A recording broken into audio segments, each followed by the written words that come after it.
Hey everybody, welcome back to Lettermen Row. I am Austin Ward. That's Jeremy Birmingham. And over there, that's Spencer Holbrook. We are some of the biggest college football fans that you will ever meet, but we are skeptical about the possibility of Jeff Brom's spring football plan, even Ryan Day and Ohio State's proposal. They just seem like a stretch, and that's painful to admit for me because we would all certainly love to go cover some college football and see the most talented Buckeyes team I was expecting maybe ever, to go out and compete for a college football playoff.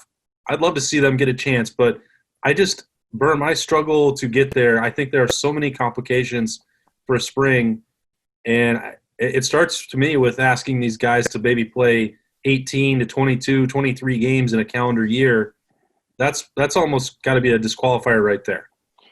You'd certainly think so. I think we're talking about a lot of wishful thinking. We're obviously, as we have been for the last 6 months, dealing with what ifs. What if the virus thing is under control and then we can go back to normal? Like, we don't have any idea.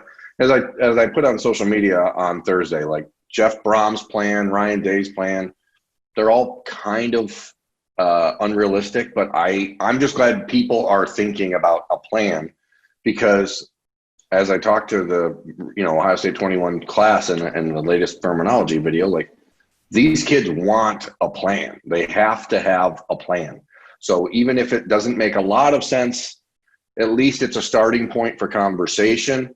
And if it ends up being 8 games in January to March and then 8 games in November and December, maybe it's feasible, maybe it's not. I don't know, but at least somebody's talking about something and trying to be constructive.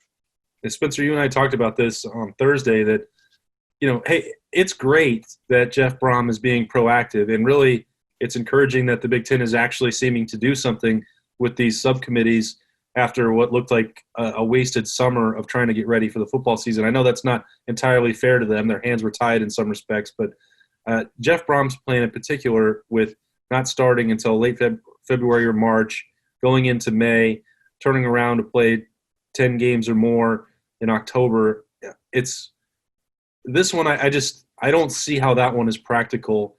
And I'm not, as I said, I'm not fully convinced that January will work either with Ryan Day's proposal, but I'm not really sure where Jeff Brom is coming from on this one. That one seems the most unlikely of any plan. Yeah, so I made an analogy, now I remember it. Jeff Brom's plan is like when you do a group project and you work on the solar system for months, and then all of a sudden, when you present it, the planets are all out of order. Like, you have no clue. Like, to start in late February and then expect to just turn around and do another season when all the players are talking about, the players' rights, practice hours, what they're doing, how much money they're going to make. The whole plan just doesn't make much sense. I think you have to start in January if you're going to start. For effort for Jeff Brom for putting together a plan, because he seems to be the first one who's really like throwing every bit of his plan out there. I just don't see how a February season could work, because you're going to set the 2021 season back then, and you might even have to set the 2022 season back depending on how everything shakes out. Because the other thing of his plan, like 8 games in 9 weeks with this virus, is not happening. Right. So, I mean, you don't know how long you're going to set back your league, especially if the Big 12 and the SEC and ACC decide to, just basically jump in and go for it. Yeah. They're not going to wait on everybody else for the next 2 years. I think it's not possible. I mean, it's like I said, good for effort. It's not possible. My very educated mother just served us 9 Do you not remember? Screech Powers lays it out. It's them schnapp. Them schnapp. Yeah, all right. I'm going to go with – so it's my very educated mother just served us 9 pizzas, right? No, it's nachos, because Pluto's not a planet anymore. Oh, wow. Get your head out of your anus, Spencer. So okay, Pluto's still a planet to me. Yeah, that took a strange turn. I'm glad that Spencer remembered what he compared it to. So let's run down some of these complications. And Bern, this is your specialty right here, roster management. And Ryan Day has talked about that being a 1 calendar year, 1 year of eligibility, and how that might appeal to those commits that you talked to on Bermanology. But even if that's the case, the NCAA and the Big Ten at some point are going to have to say, here's the amount of players that you can carry next spring, because it's going to be way above 85. And I'm not sure that I trust the NCAA to do anything about the scholarship numbers at this point. But something has to be done about that, or else no football can be played the way we know it at any point in 2021. Yeah, the thing is, Ryan in the press conference on Wednesday was talking about how it could count as one year of eligibility for the 21 class that enroll early. Obviously, then you wonder, is that 1 year of eligibility for the people that are still there? I mean, with a spot like Ohio State, it's certainly different than Rutgers or Maryland. And I'm sorry if I offend anyone by talking about Rutgers or Maryland. My goodness. But I'm not going to stop making fun of Rutgers. What are you talking about? That's what I do here. The difference is that Ohio State, from now until the end of January, will very likely lose 8 or 9 or 10 players from the current roster to the NFL, or potential grad transfer options if anyone else plays, which isn't going to happen. So then you have this 9 or 10 guys that come in early. Those guys kind of fill in the hole, I guess. And so the roster changes a little bit, but the number doesn't change significantly until next summer, of course, when the rest of the class comes in. And now you're talking about 95 to 100 players on campus or on scholarship. So, but as you said, the NCAA has no plan and has presented no plan. They've told college coaches nothing. They still haven't made a decision on when or why or how kids can visit campuses. A lot of kids around the country are going to be playing football next spring now in their home states. So now you are asking them to play football through the end of May and then get on college campus the first week of June.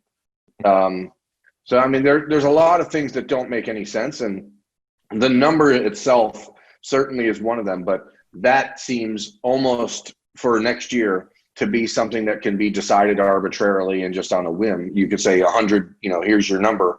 But who's paying for this when nobody's playing football?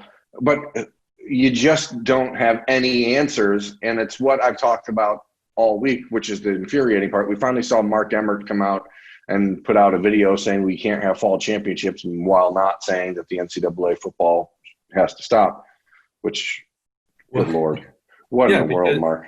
Because he doesn't have control over that. And that's the leadership vacuum void that we've always talked about, is that they don't have any control over the championship at that level. It's the fallacy of the NCAA, that the NCAA is in charge of football, and they're just not.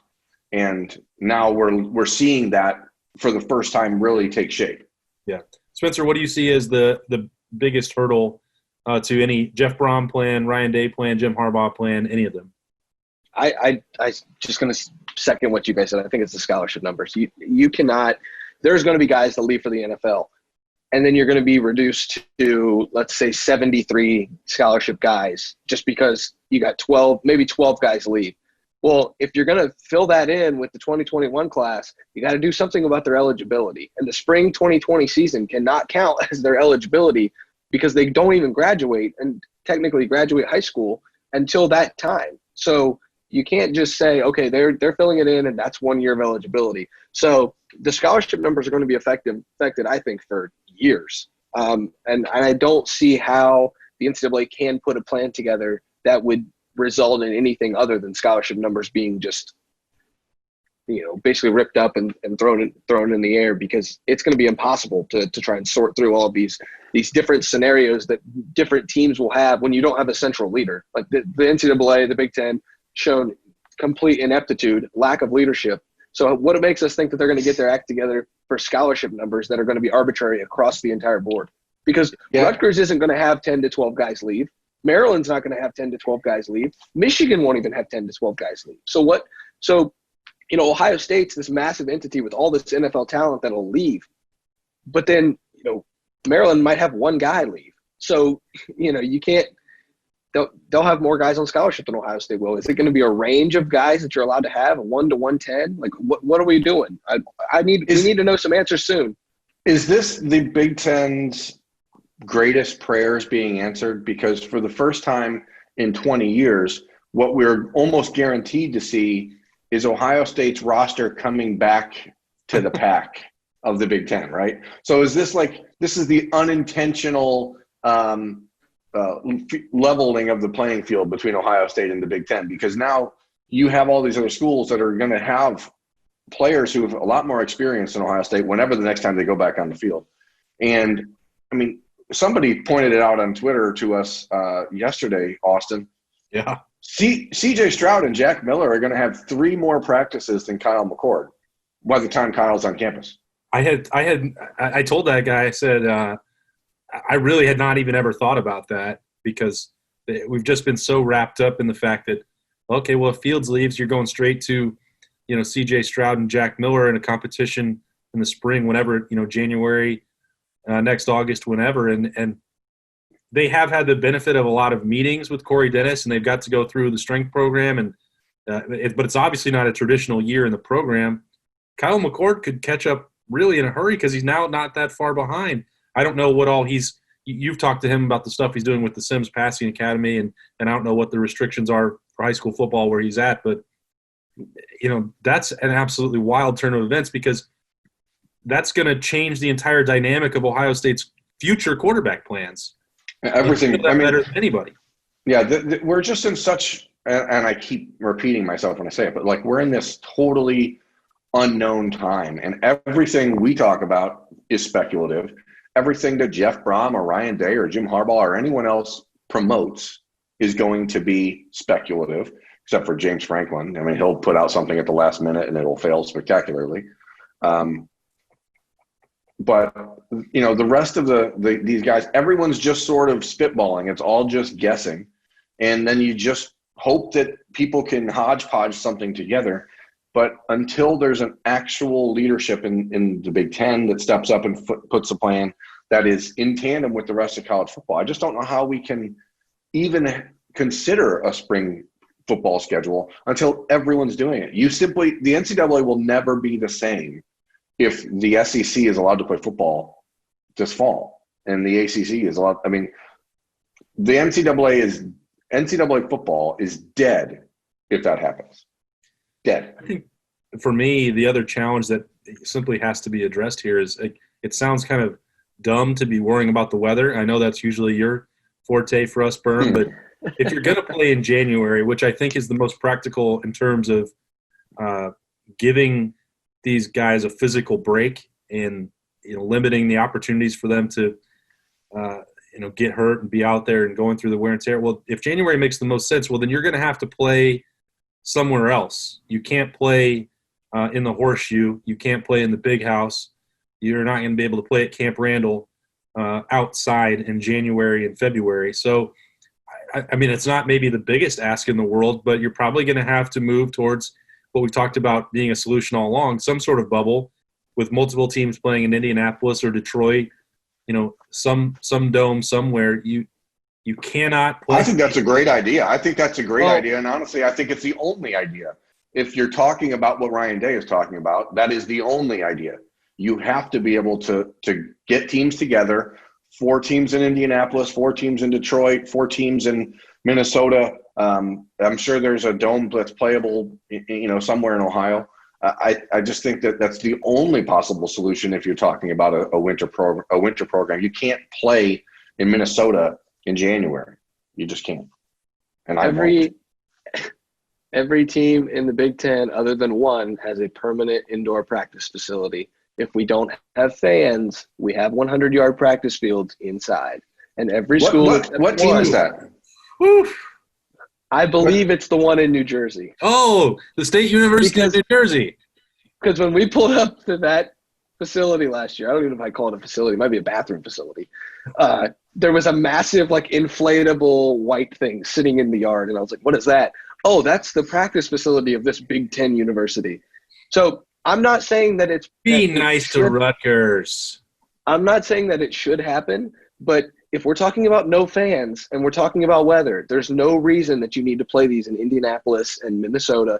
Just play them in the practice facilities, because by January, the hope is the testing will be better. If you can do rapid testing at that rate like they want to in January, you should be able to have guys come into practice facilities, There are 2 locker rooms. You can do the games in the practice facilities. No, I Spencer. mean, again, though, it's been proven that hope is the greatest strategy. I don't want our audience to think that the indoor practice facility is a solution. There is not. Ohio State has one of the nicest in the Big Ten, and you cannot put 160 players in there, 2 full coaching staffs, trainers. There's not. Let's. But isn't it fun to dream? But if you open the garage door, you can. You just tell the trainers to there's no coach's box. There's nowhere to put television cameras to actually broadcast the game. Give me the all 12. The all 22. Give me the all 22 angle for the television game. They can play 7-on-7 in there. I just want to make sure, because I love that Spencer is also thinking about ideas. That's where football's going anyway. We're going to 7-on-7. Let's make sure these kids, okay, helmets only and shorts. No tackling. Remember, tackling is going to be outlawed soon anyway. So let's just start turning towards 7-on-7. People can work on touchdown dances a lot easier in an indoor field because you have less concern about potentially slipping and hurting yourself, and so whatever else we can do. I think, how Brutus at halftime chases down the students with wearing the giant inflatable bubble? Yep. Let's just do that. Let's put everyone in bubble wrap. They can just bounce into each other, making sure you're saying, excuse me and sorry, let me help you up. And then move on. Yeah, that's great. Spencer nailed it. The practice facility thing is absolutely not happening. I just think it would be amazing if you got like Ohio State, Penn State in a practice facility. Like, just think about that. Ohio State, Penn State in a practice facility. What if we get a select number of fans every week and they stand on a series of ladders around football fields around the country, and they hold a giant tarp above their heads? So let's say we take 400 fans. Yes. They stand on ladders. They hold a tarp above their head and use that to protect players from the elements. Still makes as much sense as Jeff Brom's plan. Yeah. If we're saying that Jeff Brom, there's no such thing as a bad idea right now, then sure, Berm, that's practical, and let's go for it. We've just solved it. We're going to protect the elements. Charges schedule everybody playing in the indoor facility. No one will ever know what happens because there won't be cameras or media in there. But hey, let's go. The good news about that is we can make up stories about what happened and say, like, that Jim Harbaugh called out Ryan Day or something in the middle of a practice session, and they can be like, "Oh no," and then they could be like, "Oh yes." That's just all there's. That's the story you made up? Oh, no. Oh, yes. Yeah. I think we probably did enough for our Friday video at Lettermen Row here. We have officially jumped the shark on this program. That's Perm. That's Spencer Holbrook. I'm Austin Ward. We're going to try and solve this thing. We want football back, but I'm not sure that any of us are any closer than the Big Ten right now. Stay with us at Lettermen Row for full coverage of whatever happens for Ohio State in the Big Ten. We'll see you next time.